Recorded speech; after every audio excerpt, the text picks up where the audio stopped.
Prime Minister Rafik Hariri, known to many as Mr. Lebanon, was guided by his vision of a stable, sovereign, and prosperous homeland.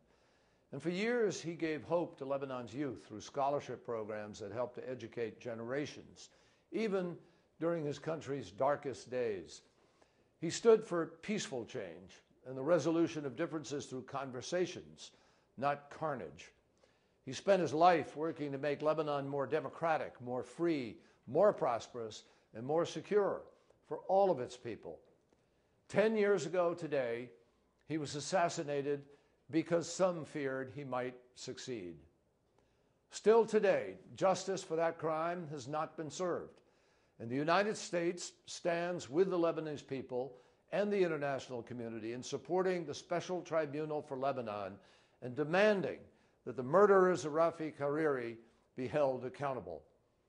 We also recognize the need to focus not only on justice for the cowardly crimes of the past, but on Lebanon's future, on honoring the legacy that Hariri left behind.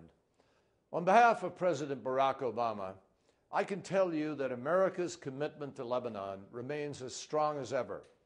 We continue to support in very practical ways Lebanon's full sovereignty and independence from outside influence, including through our support for the relevant UN Security Council resolutions, the Babda Declaration, and Lebanon's disassociation policy from foreign conflicts. And we continue to support Lebanon's efforts to strengthen its political and security institutions as a safeguard against violence, whether from outside or inside the country. No challenge is more perilous to Lebanon's security than the rise of violent extremism throughout the region. We are committed to helping the Lebanese armed forces meet this challenge because they alone have the legitimacy to defend their country's borders and protect their citizens. Make no mistake, there is no justification for the retention of arms by a militia or terrorist group that answers not to the Lebanese people, but to foreign governments in Damascus and Tehran. Between the spillover of extremist violence from Syria, the refugee crisis created by that conflict, and the economic difficulties that exacerbate every other test Lebanon is facing, it's fair to say that the status quo is not the Lebanon that Prime Minister Hariri envisioned.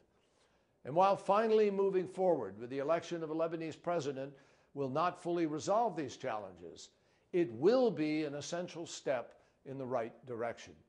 I urge Lebanon's leaders not to look outside of their country for a resolution to the presidential gridlock, but instead find a solution from within. Unless and until a president is chosen, the erosion of Lebanon's political institutions will only become more pronounced.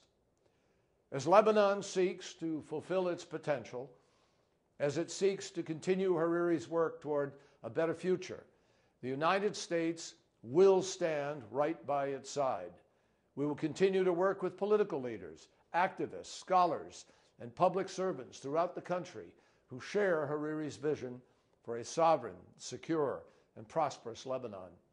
And we will be guided by the clear understanding that the answers to the challenges facing Lebanon today lie just as they did 10 years ago, not in violence and extremism, but in moderation and coexistence.